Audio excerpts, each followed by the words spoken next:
Welcome to Gifted Underachievers, the podcast for mid-level creatives with delusional ambitions. In this segment, Pat and James explore whether consistency in creative work is overrated. Does some inconsistency give time for more reflection? And then they come up with a new phrase: auto, iteration, asphyxiation. The Gifted Underachievers then consider if creative work is like being a good farmer. Hey, Pat. Yes, James. So, we've been thinking about designing the front deck to the GU clubhouse, Yes, we but have. we've had to set that aside Right. Yeah. because of inconsistent progress Oh my God, yeah. On the deck, do you mean? on the deck. Yeah. Yeah, Yeah. It's been very inconsistent. highly inconsistent. And Like I if think somebody went to step out of the clubhouse, which is pretty high, it's in a tree. that first So step's a doozy. that's a big Yeah. drop. Big drop. Yeah. If somebody were to step saying, I'm going out on the deck, they would Mhm. fall to the ground. Yeah, they'd have a broken neck. Yes, yes. There would be neck breakings. Yeah. Yeah. And there'd be a small pile probably after a while Or of maybe just like a pile of sticks or something, but it's a human. yes, yes. So that got, that brought us around to is this, you know, sort of stereotype cliche, this meme of consistency. Is consistency overvalued? Uh, yeah, I Is think that's cons my question for you. Is it yeah. overvalued? Is consistency overvalued? Geez, you know what? I think sometimes is the only answer one can possibly give. Because if you're aiming for the wrong goal, then it's better if you're inconsistent because you'll never get there.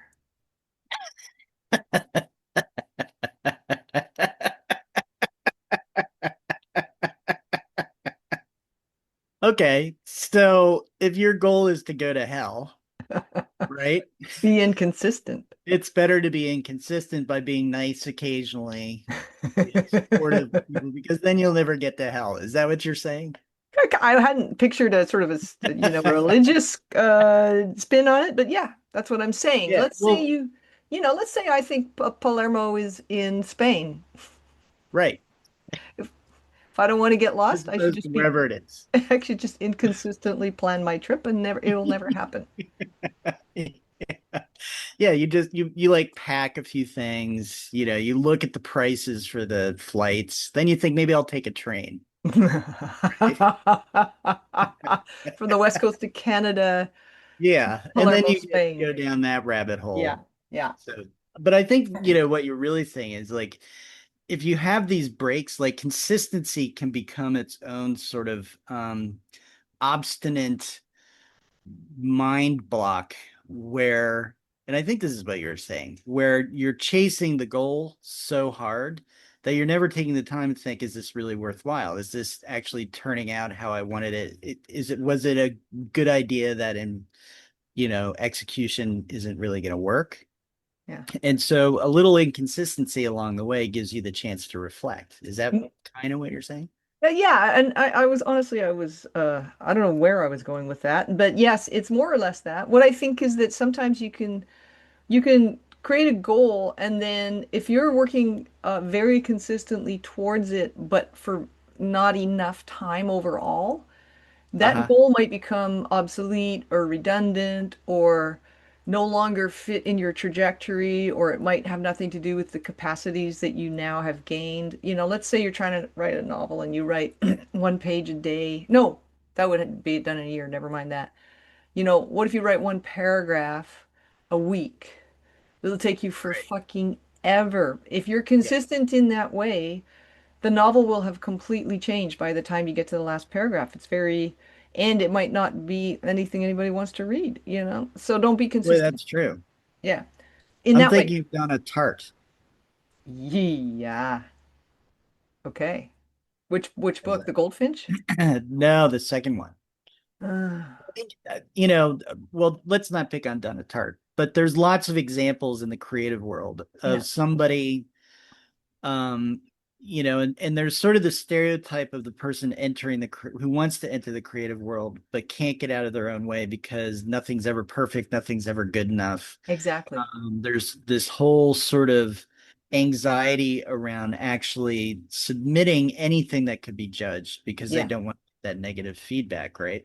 yeah, And then there's the person who puts something out, gets a very positive response, and I want to avoid like a bestseller or a number one movie or what have you, but, gets positive reinforcement, but then, kind of freezes up, takes so long, is what you're saying, to come up with the next thing that it keeps iterating on its own. It's like yeah. this auto iteration that Wow, I love you that. get to Auto the, iteration, a memoir. yes.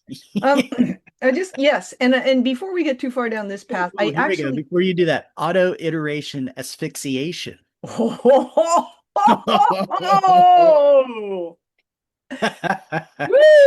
That's a woo! t-shirt That's coming soon. that's a something. That's an arrest warrant. I don't know. Anyway, so just to back up a little, I was being Yes. asinine, maybe obnoxious, maybe one of those other words we've been looking up, You but are now living adjectives. I just think that consistency, in fact, is not, it's a good thing, I would say. In my life, it's a pretty good thing. And I'm thinking beyond creative work. I actually think that, exercise, appropriate food habits, all that stuff. If you're consistent with that stuff, your health will be generally pretty good, right? But Mhm. unless you have a terrible disease. But I think the thing about creative consistency, a few things, and I do want to ask you what you think, but now that we're talking about it, I have so many thoughts. One of them is, a creative career or field is not just the creating. You need to be consistent in all other aspects, like, Mhm. yes, the creating, but also the finishing. So there's, the Mhm. iteration, the auto-iterative asphyxiation, and then also the sharing of your work, the marketing, if you will, the bringing in of money, all of that stuff benefits, I would say, from some level of consistency. I think where it can become overvalued in creative work is if you are, well, partly there's the thing we just talked about where you're being consistent over something for such a long period in such short spurts that it ends up not becoming what it needs to become in a way that you can do anything with it. Right. Or there's the kind of consistency where, and this was something that a writer named Pam Houston, um, I took a workshop with her and as part of my Mhm. MFA program. She seems like a very nice person, but she had a lot of contempt for people who write every day, or she expressed contempt for Mhm. people who need to fit in writing around their day job because she's like, well, then you're just going to produce boring stuff because you're doing it in a boring manner. And she was Ah, the only person I ever heard say that. But like in that program, many of those writers were also teachers. The writers who were on the faculty were teachers and had other jobs where they had to, if they didn't schedule it, they didn't get it done. And if you don't right. get it done, you don't get to teach in an MFA program, you don't get to teach elsewhere, you don't get to, Right. market or sell any of your books. It doesn't win any prizes, all of that stuff. And she was like, well, I'm in a writing group. I can't remember if she was talking about herself or about one of the other members. She said they wrote most of this book in a 2 month period, just writing, writing, writing. And Uh-huh. it was better than it would have been if they'd been working on it every day for a year. And I'm like, how can you tell, for one thing? You didn't see the other Yeah. version because there was no other version. But I just felt there was this sort of contempt for consistency. And I don't believe that that's fair or valuable or helpful because many, many people who are creative work day jobs or other kinds of, they have to make other kinds of money. Yeah.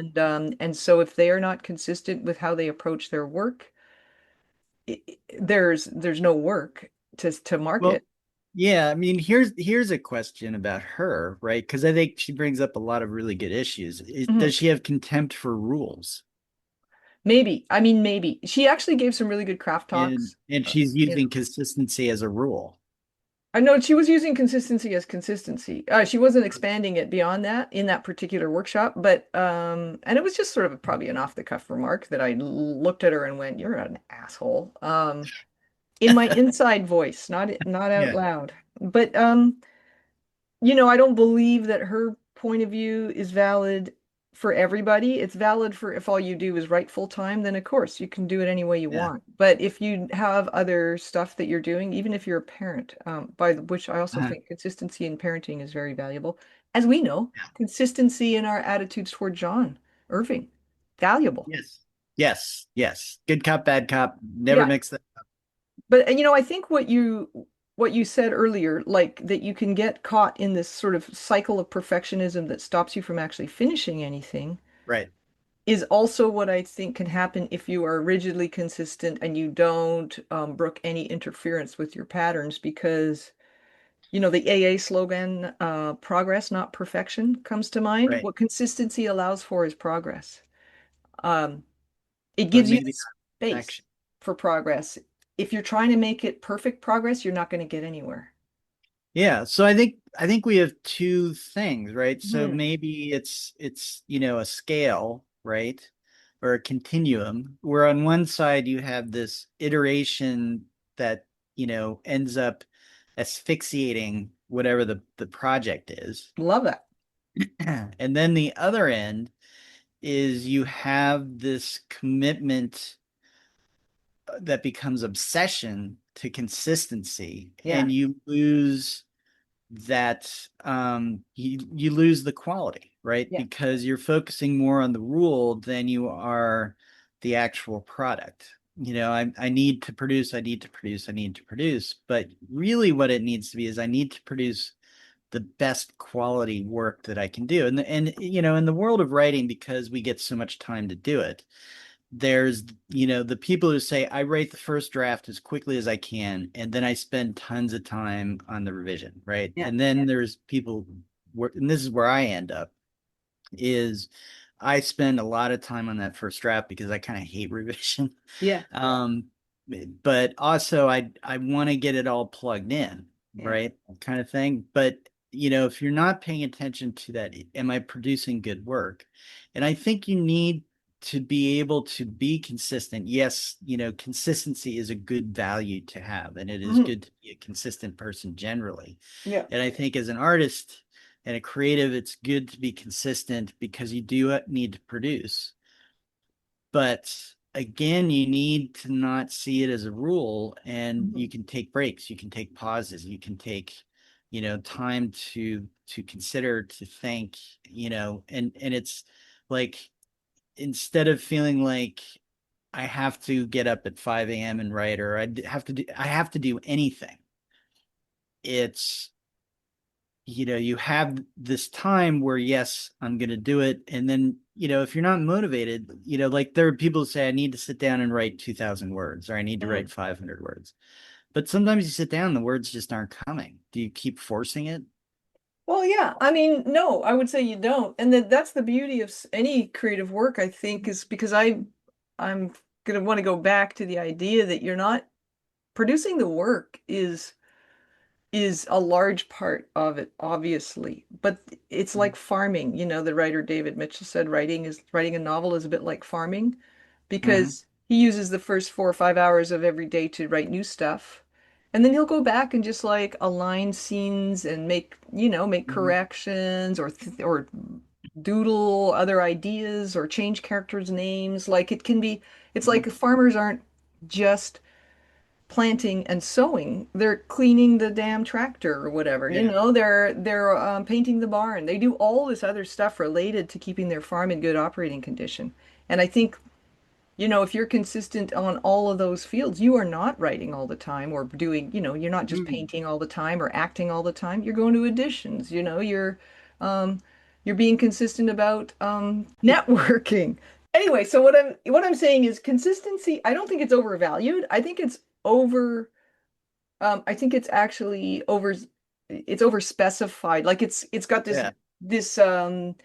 it's got this kind of shadow of attachment of, oh, consistency in producing whatever you're Yeah. producing, but that's not all you're doing as a creative Well, person. yeah, and I love your analogy that it's like farbing, David right? Mitchell's analogy, but yeah, yeah. Oh, okay. Well, I'm going to give you credit because I Okay, don't, thank you you very probably much. didn't do it as well. But yeah, there's a lot more to the creative thing Hmm. than just sitting down and producing words or whatever it is that you're Yeah, doing. yeah. Um, and yeah, so I think, you got to figure out what that stuff is. And, when we first started this, one of the things that was in my mind, and you heard this a lot, and it seems to have backed away, but when I first started writing and we'd go to, workshops and what have you, there was always somebody, or you would read stuff about writing. There was always somebody who would say, you have to journal every day. If you are a writer and you don't keep Oh, a journal, you're not a yeah. writer, is what they were saying. That's such And bullshit. yeah, it was complete bullshit. And it's one of those rules that kind of makes people who don't know better yet Yeah, think that they're failing I know. if they're not doing it. It's And then they ridiculous. put all their intention into like, oh, I have to keep this journal because if I don't keep the journal, then my writing's going to suffer. And meanwhile, the writing is suffering because they're forcing themselves to keep this journal, which is Yeah, yeah. completely ridiculous. That's a good one. That's a good one. I mean, you can be consistent too in, for example, I know writers who all they ever do is take courses about writing. They don't actually write except for the course. Mhm. And that's just, you're consistent. You're always working on something, but you're not taking your own creative life into your hands. You're just always trying to get more information, so then you can produce something at a higher caliber when really you need a little of both. You need the information and you also need to just write a lot. Yeah. So then we can broaden this out to this is really about leading a creative life. Yeah, Right. And so, what are the different aspects of leading a creative life? And some emphasis on the word life yeah, that, there's a lot more. Life is not one thing, right? And yeah, being creative is not one thing. So, there's yeah, multiplicity in there that should be implied. yeah, Uh, and so, yeah, leading a life that is artistically bound yeah, yeah. um, is probably the goal. I would say. And that needs also, I remember there was a period where I was working on a novel, and so I tried to write 750 words a day, Mhm. um, 5 days a week. It wasn't that hard, actually. I'm a pretty fast writer, but I couldn't use most of them. And I could only use every fifth word for some reason. No, I'm joking. Every ninth sentence was usable. Um, but what I found when I put too much focus, I mean, nothing happens without obviously that the generating the creative work. However, when that's my entire focus, what happened was my well got empty. I had no more Yeah. metaphors in me. All I was doing was generating metaphors. I wasn't filling up my well with art and other stuff that would allow me to um, generate new ones. It was like Right. I tapped myself out by just focusing too much on the production and not Mhm. enough on what you are saying, which is the other aspects of an artistic life. And many Yeah. artists that I know, whether regardless of the field, musicians don't just make music, they listen to a lot of music, Right. you know? Right. Yeah. And also I need to be outside a lot. And so if I'm shackling myself to a desk in order to get a project done, the project will suffer for sure. So there Mhm. is consistency required in a bunch of areas for me. Yeah. It's Well, you need personal. to be able to reflect on characters and all kinds Mhm. of things. And I've done that where I think maybe so I'm not like totally against having a per day rule, Yeah. right? Me In neither. terms No. of like, word count or, Yeah. what have you. Um, but I think when you become obsessive about it, because I've had that where I've, you know, been working that kind of a system and come back and one day it's great. Mhm. You like flourish, right? Yeah. The ideas are just flowing and off you go. And then another day where you're forcing it, it doesn't feel like it's working. And you come back the next day. And the interesting thing is you come back the next day and you're like, this is crap. Mm. So it forces you to think more deeply. Mm. And when you're doing the deeper thought, that's when you come up with the idea. But often it's not while you're sitting at the desk, it's when you're walking around, Hmm. the idea comes. So there's a certain value there, but there's a certain value to being able to say, you know what, this isn't working. I need to I'll do this instead. I need to do something else. Yeah. Yeah. I think what you're saying, I mean, because you say you, um, I just want to clarify, I guess, for myself, that experience is going to be subjective, right? It's different for everybody. So, for some people, it will always work to have a word count. Mhm. Um, it just works for some people for whatever reason, and it doesn't work for me. It doesn't work for you, but that doesn't mean it works. It doesn't work ever for everybody. Mhm.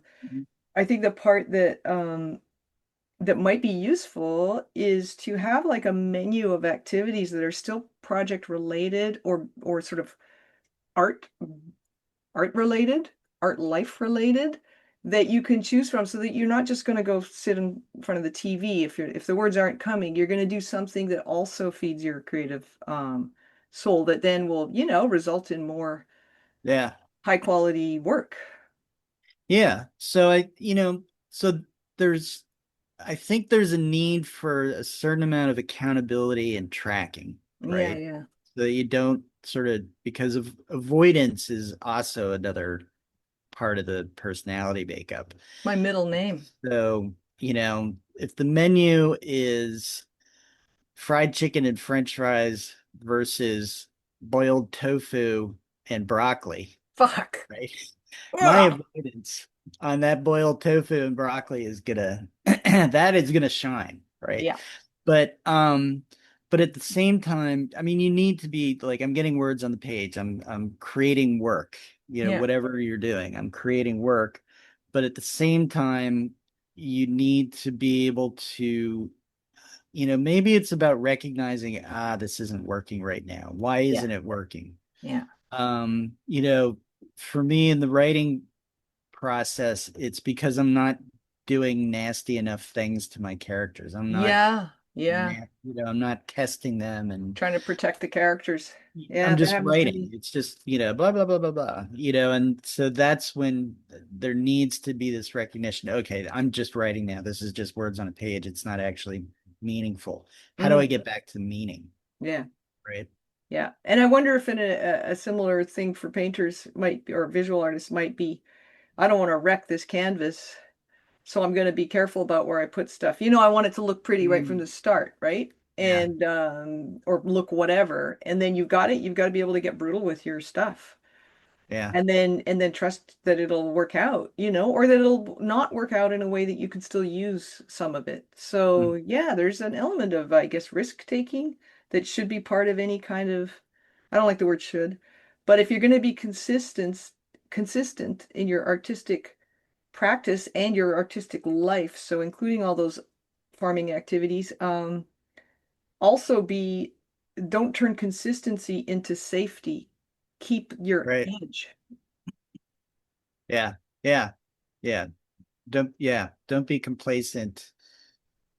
Yeah, so there's a lot, I think there's a lot going on around this, that there's a continuum where, one can be too much, one can be not nearly enough, where you need to be aware of the what you're actually creating. Is it quality? Is it meeting your goals for what you want to, it to be, and what it says about you as an artist and a creative person. Hmm. And you have a menu of things that you can do when you recognize, okay, I'm not producing my best work right now. What else can I be doing that's going to be of a value? Yeah. But, don't create a menu that feeds your avoidance. No, exactly. Good one. And, yeah, and know yourself, right? Like, Yeah. I've heard of actors who hate learning lines. Yeah. So they show up unprepared, Yeah. or they're the ones, like in a movie, they show up to do their scene and they're unprepared, or if they're in theater, they're the last one to actually have their lines learned, and nobody knows if on opening night they're gonna, say the right words. And then there's people who are obsessive about it and probably lose the whole idea of developing the character that they're portraying, so that they're just really solid on the lines, but the lines don't have any meaning because they're not conveying meaning. Yeah. Kind of thing. So, yeah. Good. Okay. Yeah, I like it. Thanks for listening to Gifted Underachievers, the podcast for mid-level creatives with delusional ambitions. We'd love to hear how we're doing, so please leave a comment, join our chat page, or send us an email at giftedunderachievers@substack.com. You can find us on Spotify, iTunes, and anywhere else you'd like to listen to your podcasts and or download them. Please hit the share and or subscribe button. It really does help. We don't market to you or really anybody else about this, and we'll never charge. But it does help out if we have more subscribers and people share, and we can grow our audience. So thank you very much, and have an awesome day.